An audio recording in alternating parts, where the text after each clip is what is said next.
3월에도 이어지는 서울의 전셋값 하락으로 갭 투자자들은 비상.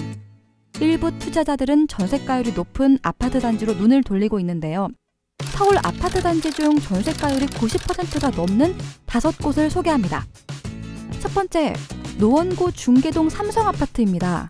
33평형 기준 지난 2월 전셋가율은 93%였는데요. 매매가는 큰 변동이 없지만 2016년 11월부터 큰 폭으로 하락했던 전세 시세가 2017년 3월부터 반등하며 매매가와의 갭이 약 3천만 원으로 좁혀졌습니다. 33평형은 지난 2월 4억 4천만 원에 거래됐고 단지 시세는 1년간 약 8.5% 상승했네요. 1999년 준공되었고 7개 동 478세대로 구성되어 있는 삼성아파트. 강북의 대치동이라고 소문난 중개학군을 끼고 있어 청소년 자녀를 둔 가정의 수요가 많은 것 같습니다. 두 번째, 은평구 불광동 북한산 힐스테이트 1차입니다. 34평형 기준 지난 2월 전셋가율은 무려 94%. 2009년 준공 이후 매매 시세는 4억과 5억 5천만 원 사이에서 등락을 반복하고 있는 반면 전세가는 2억 원대 초반에서 현재 4억 5천만 원 선까지 상승했습니다. 34평형은 지난 3월 4억 3천만 원에 거래됐고 단지 시세는 1년간 약 3.4% 상승했네요. 2009년 준공되었고 11개 동 603세대로 이루어진 북한산 힐스테이트. 북한산 생태공원이 가깝고 공기가 맑아 미취학 아동이 있는 가정이나 장년층에게 좋은 아파트로 평가받고 있습니다. 세 번째, 도봉구 창동 미소혜입니다. 20평형 기준 지난 2월 전셋가율은 95%였는데요.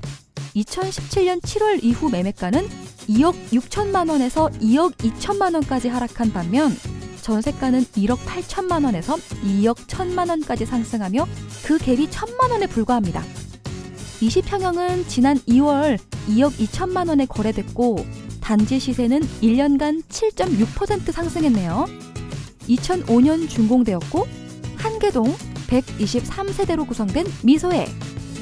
아파트 1층에 다양한 업종의 편의시설이 있는 것은 물론 주변에 상가가 많아 생활 편의성이 뛰어나다는 평이 있습니다.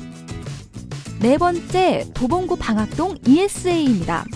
34평형 기준 지난 2월 ESA의 전셋가율 역시 95%. 2017년 9월 이후 매매가 하락과 전세가 상승이 동시에 나타나면서 갭이 2천만 원으로 좁혀졌습니다. 34평형은 지난 2월 3억 8,750만 원에 거래됐고 단지 시세는 1년간 5.3% 하락했네요. 1호선 방학역이 도보 5분 거리에 있는 대표적인 역세권 단지 ESA. 인근에 빅마켓, 홈플러스 등 대형마트까지 있어 거주민 만족도가 매우 높은 편입니다. 다섯째, 동대문구 이문동 이문삼익입니다. 29평형 기준 지난 2월 이문삼익의 전셋가율은 바로 96%. 2015년 10월 이후 계속 80%가 넘는 높은 전셋가율을 보이다가 2018년 들어서며 90%를 넘어섰는데요. 매매와 전세 시세가 동반 상승하고 있는 것이 특징입니다. 29평형은 지난 2월 3억 5천만 원에 거래됐고 단지 시세는 1년간 7.2% 상승했습니다. 1997년에 준공되었고 2개 동 353세대로 구성된 이문삼익.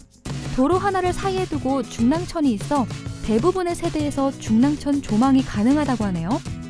여기까지 서울에 있는 전셋가율 90% 넘는 아파트 5곳을 알아봤는데요.